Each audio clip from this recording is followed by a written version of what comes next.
வணக்கம். இன்னைக்கு உதயம் ஜாப்ஸில் என்ன ஒர்க் அப்படின்னு பார்த்தோம்னா ஆர்ஓ வாட்டருங்க. ஆர்ஓ வாட்டர்னு சொல்லிட்டோம்.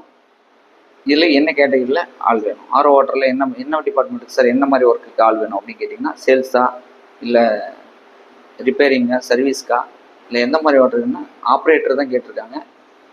ஆப்ரேட்டர் அப்படின்னு கேட்டிங்கன்னாக்க என்ன சேலரி இருக்கணும், என்ன ஏஜ் இருக்கணும், என்ன படிச்சிருக்கணும் அப்படின்னு பார்த்தீங்கன்னா, ஏஜ் லிமிட் எதுவாக இருந்தாலும் பரவாயில்ல, நீங்கள் ஆனால் ஆப்ரேட்டராக இருந்தீங்கன்னா ஓகே. இல்லை சார் எனக்கு ஆப்ரேட்டிங் தெரியாது, ஏதாவது குவாலிஃபிகேஷன் தான் ஃப்ரெஷராக இருந்தால் இப்போ தான் புதுசு நான் இந்த ஃபீல்டுக்கே நான் வரலாமா அப்படின்னு கேட்டிங்கன்னா தாராளமாக வரலாம். இதுக்கு ஏஜ் லிமிட்லாம் ஒன்றும் இல்லை. நீங்கள் ஃப்ரெஷராக இருந்தீங்கன்னா மட்டும் 18 to 30 இருந்தீங்கன்னா ஓகே. இல்லை சார் நான் ஆப்ரேட்டர் சார் அப்படின்னா நீங்கள் 45 50 இருந்தால் கூட நாங்கள் எடுத்துக்க ரெடியாக இருப்போம் நீங்கள் ஆப்ரேட்டராக இருந்தால். சரிங்க, இதுக்கு ஃபுட்டு ரூம் எப்படி சார், சம்பளம் எப்படி? சம்பளம்னு பார்த்தீங்கன்னா நீங்கள் ஆப்ரேட்டராக இருந்தால் ஒரு 17 வரைக்கும் கிடைக்கும்.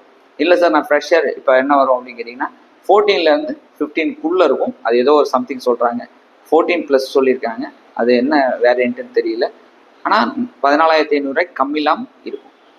சரிங்க, இப்போ ஃபுட் எப்படி சார் அப்படின்னு கேட்டிங்கன்னா கட்டாயமாக நீங்கள் சமைச்சு சாப்பிட்ற மாதிரி இருக்கும். இல்லை நீங்கள் சமைக்க தெரியாது அப்படின்னா நீங்கள் ஹோட்டல் கேண்டீன் தான் நீங்கள் சாப்பிட்ற மாதிரி இருக்கும். ஆனால் சாப்பாடு செலவு உங்களை சார்ந்தது நீங்கள் ஃப்ரெஷராக இருந்தீங்கன்னா. இல்லை நான் ஆப்ரேட்டர் சார் அப்படின்னா நான் ஆல்ரெடி சொன்னது தான் 15 to 17 வரைக்கும் கொடுக்குறது ரெடியாக இருக்காங்க. ஆனால் உங்களுக்கும் அதே கேட்டகரி தான், நீங்கள் சமைக்கிற மாதிரி இருக்கும். இல்லை அப்படின்னா நீங்கள் ஃபுட்டு நீங்கள் தான் கடையில் ஹோட்டலில் அந்த கேண்டீனில் சாப்பிட்ற மாதிரி இருக்கும். ஏஜ்னு சொல்லிட்டோம், சம்பளம் சொல்லிட்டோம். ஜென்ட்ஸ் மட்டும்தான் இதுக்கு அலவுடு, லேடிஸ் நாட் அலவுடு. ஃபேமிலியாகவும் இருந்தாலும் எடுத்துக்க மாட்டாங்க. இல்லை சார் நான் ஆர்ஓ வாட்டரில் வேறு ஒர்க் பண்ணுறேன் அப்படின்னா நாட் அலவுடுங்க. சரி, இது எங்கே வரணும், எங்கே ஒர்க் அப்படின்னு கேட்டிங்கன்னா கோவை மாவட்டத்துக்குள்ளே நிறைய இடத்துல நமக்கு தேவைப்படுறாங்க. கோவை திருப்பூர் 2 மாவட்டத்துக்கு தேவைப்படுறாங்க. நீங்கள் வர வேண்டியது ஆனால் திருப்பூர் உதயம் ஜாப்ஸ்க்கு தான் வரணும். நீங்கள் பழைய பேருந்து நிலையம் வந்துட்டு நம்மளை காண்டாக்ட் பண்ணிங்க அப்படின்னா கூட்டிகிட்டு போய் உங்கள் ஆவணங்கள் சரி பண்ணுவாங்க. ஆவணங்கள் என்ன அப்படின்னு பார்த்தீங்கன்னா Aadhaar card, luggage, contact number.